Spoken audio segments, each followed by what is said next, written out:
নমস্কার, কেয়া কথা থেকে আমি কেয়া চলে এসেছি আবার দারুণ স্বাদের একটি রেসিপি নিয়ে। আসুন দেখে নেওয়া যাক আজকে কি করছি। আগে গ্যাসে প্যান বসিয়ে দিয়েছি। প্যান বসিয়ে দিয়ে অল্প একটু তেল দেব। খুব বেশি তেল দেব না, কারণ দুজনের মাপে করব, খুব বেশি করব না। তেল দিয়ে একটু তেলটা নাড়িয়ে দেখে নিলাম গরমটা কতখানি হয়েছে। এরপরে দেখুন লঙ্কা, রসুন আর পেঁয়াজ। লঙ্কা 10-12টা নিয়েছি, খুব বেশি নয়, আমার নিজের মতো, আর অল্প একটু বেশি করব, খুব বেশি করব না। আর রসুন 10-12 কোয়া। পেঁয়াজ একটা বড় নিয়েছি, একটু বড় বড় করেই কেটে নিয়েছি। একটু ভালো করে নাড়াচাড়া করবেন।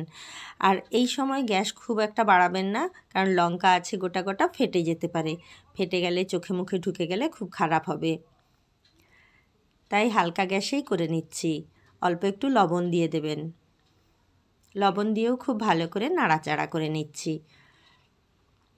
এইটা প্রায় ভাজা ভাজা হয়ে যাবে। যখন প্রায় ভাজা ভাজা হয়ে আসবে তখন দেখুন আমি দিয়ে দিচ্ছি ধনেপাতা। এই ধনেপাতাটা আমাদের বাগানে হয়েছিল, আমি একদম ভালো করে পরিষ্কার করে কাঁচি দিয়ে কেটে দিয়ে দিলাম একেবারেই। ভালো করে নেড়ে নিচ্ছি। এটাও ভালো করে ভেজে নিতে হবে।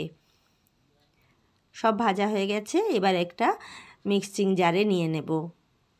আর অন্য কোনো বাটিতে তুলছি না, মিক্সিং জারে নিয়েই আমি ওটা ঠান্ডা করে নেব। ঠান্ডা করে নিয়ে তারপরে ওইটা আমি পেস্ট করে নিয়ে চলে আসব। মিক্সিং জারে তুলে নিচ্ছি, দেখুন এই তোলা হয়ে গেছে। এবার আমি কিছুক্ষণ রেখে ঠান্ডা করে নিয়েছি। এটা পেস্ট করে নিয়ে চলে আসলাম।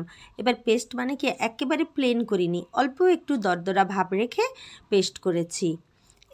এইবার গ্যাস জ্বালিয়ে একটা ডাবু চামচের তেল নিয়েছি 1 চামচ, আর হাফ চামচ 5 ফোড়ন নিয়ে ভালো করে ভেজে নিচ্ছি।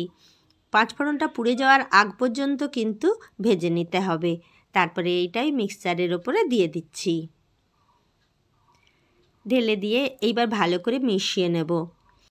এটা এবারে খুব ভালো করে আমি মিশিয়ে নিচ্ছি, দেখুন এটা মিশিয়ে নেওয়ার পর 7-8 দিন ফ্রিজে রেখে খাওয়া যায়।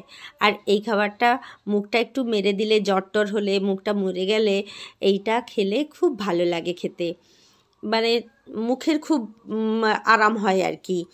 আর এই খাবারটা খুব বেশি খাওয়া হয় পাহাড়ি অঞ্চলে, আমাদের এদিকে খুব একটা বেশি খাওয়া হয় না। আমি পরিবেশন করে দিলাম, খেয়ে একবার আপনারা বলবেন কেমন লাগলো। এই আচারটা সচরাচর ভাত, বিরিয়ানি বা পোলাওয়ের সাথেই খাওয়া হয়। অন্য কিছু দিয়ে খাবেন না, কিন্তু রুটি দিয়ে খেলে একেবারেই ভালো লাগবে না। যদি এটা ভালো লাগে তবে অবশ্যই লাইক, শেয়ার, সাবস্ক্রাইব করে দেবেন। আর ফেসবুক থেকে দেখলে ফলো করে দেবেন। ভালো থাকবেন, সুস্থ থাকবেন। দেখা হবে পরের ভিডিওতে।